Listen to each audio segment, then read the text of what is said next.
투명 교정의 장점은 무엇보다도 환자분한테 브라켓을 붙이지 않아도 되는 거죠. 중등도 이상의 난이도를 투명 교정으로 해결하려고 한다면 그때부터는 문제가 좀 복잡해집니다.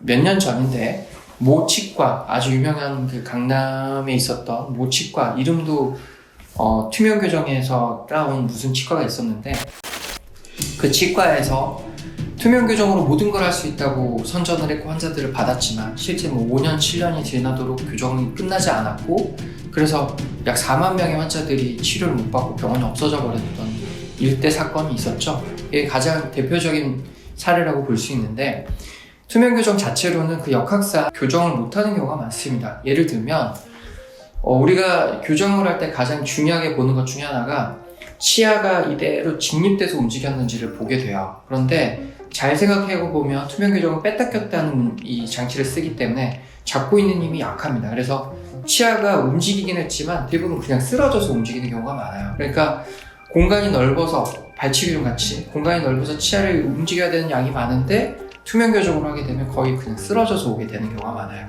이거는 그 투명 교정 장치 자체의 문제이기 때문에, 물론 그거를 극복하기 위해서 다른 방법을 많이 쓰기는 했지만 아직까지도 제대로 해결되는 경우가 많이 없다고 보고 있습니다. 그래서 투명 교정의 기술이 많이 개발이 되기는 했지만 안 되는 걸 가지고 되겠다고 이야기하는 경우에 대해서 많이 우리가 조심해야 된다. 그리고 두 번째는, 교정은 그 학문 자체가 그렇게 쉬운 학문이 아니에요. 그래서 같은 치과 의사 선생님들도 교정을 전문적으로 공부하지 않으셨다면 이게 되게 어려운 영역인데, 투명 교정을 접근하는 회사들이 선전하는 것 중에 하나가 쉽게 교정을 공부하지 않으셨어도 이거를 교정을 할 수 있다, 이렇게 선전을 많이 하거든요. 근데 이게 반대예요. 오히려 투명 교정을 하다가 문제가 생기는 것들은 브라켓을 붙여서 해결을 해주거나 아니면 특화시키는 어떤 방법에 의해서 문제를 해결해야 되기 때문에 오히려 투명 교정을 하시는 그 선생님들이 교정적인 지식이 더 많아야 되거든요. 근데 이제 투명 교정을 하다가 생기는 문제를 해결할 수 없는 상황에서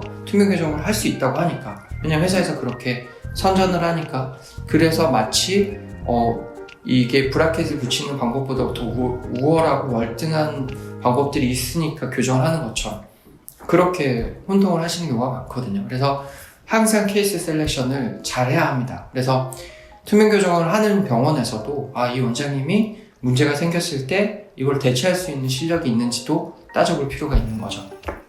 그래서 오늘 투명 교정에 대해서 알아봤는데, 투명 교정은 기본적으로 장치를 붙이지 않기 때문에 너무 좋은 치료로 저도 생각하고 있습니다. 저희 병원에서 많이 하고 있는데, 일단은 케이스 셀렉션이 무엇보다 중요하다. 그래서 공간이 있는 거를 마일드하게 있는 공간이라면 투명 교정으로 잡을 수가 있고요. 그 다음에 마일드하게 삐뚤삐뚤한 거라면 투명 교정으로 잡을 수 있습니다. 그런데 병원에 따라서 투명 교정이 된다 안 된다를 이야기해 줬을 때 환자분이 선택해야 되는 건 저 병원에서는 이걸 투명 교정으로 잡을 수 있다 그랬고 이 병원에서는 투명 교정이 안 된다 그러네? 그러면 안 된다고 했던 병원이 실력이 없는 게 아니라 다시 한번 생각해 봐야 될 필요가 있는 게, 투명 교정으로 안 되는데 된다고 했던 병원들은 오히려 조금 더 조심해야 될 필요가 있다.